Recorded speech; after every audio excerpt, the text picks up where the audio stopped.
débattu Merci. devant le La Parlement parole est à début monsieur 2015. François Vanson. Monsieur le Président, mes chers collègues, ma question s'adresse à Monsieur le Premier ministre. Il y a quelques semaines, la Commission européenne octroyait à la France un sursis de quelques mois avant de rendre un avis définitif sur son budget et de décider ou non de sanctions. Cette décision, loin d'être anodine, engage la responsabilité de la France. Sans la mise en œuvre de réformes structurelles nécessaires, déjà engagées par bon nombre de nos voisins européens, notre pays risque d'être sanctionné.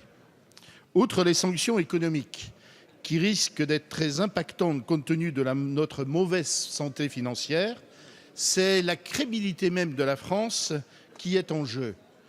Le déficit est reparti à la hausse en 2014 et plutôt que d'engager immédiatement les réformes structurelles nécessaires, vous avez décidé de reporter l'objectif des 3% de déficit en 2017.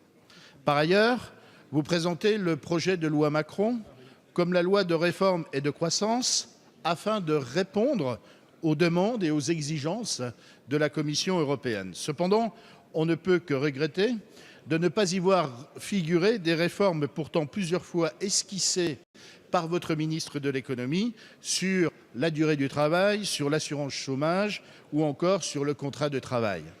Il est donc à craindre que les mesures contenues dans ce texte que nous discuterons en janvier ne soient pas suffisantes pour convaincre Bruxelles.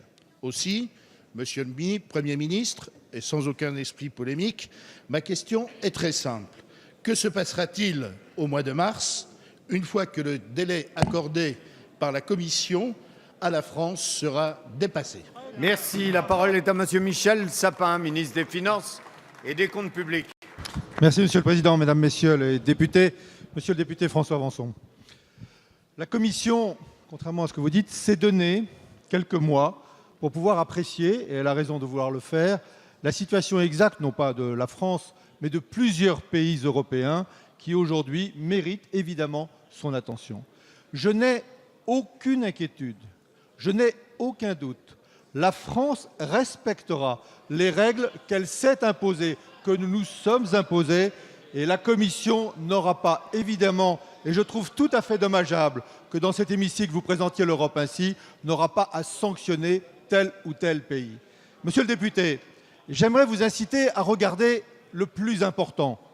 Les questions comptables sont toujours importantes, le respect des règles est nécessaire, mais qu'est-ce qui est aujourd'hui décisif? C'est la situation économique de la zone euro. C'est cette situation économique qui se résume très simplement une trop faible croissance, une trop faible inflation et un trop fort chômage pendant trop longtemps. C'est à cette situation, au niveau de la zone euro et donc dans les principaux pays de la zone euro, dont la France, qu'il faut aujourd'hui répondre. Et c'est sur ce point-là qu'il faut que chacun prenne ses responsabilités. Nous avons, nous la France, à prendre nos responsabilités, en particulier dans le domaine des réformes en profondeur, qu'elles touchent la société ou qu'elles touchent l'économie.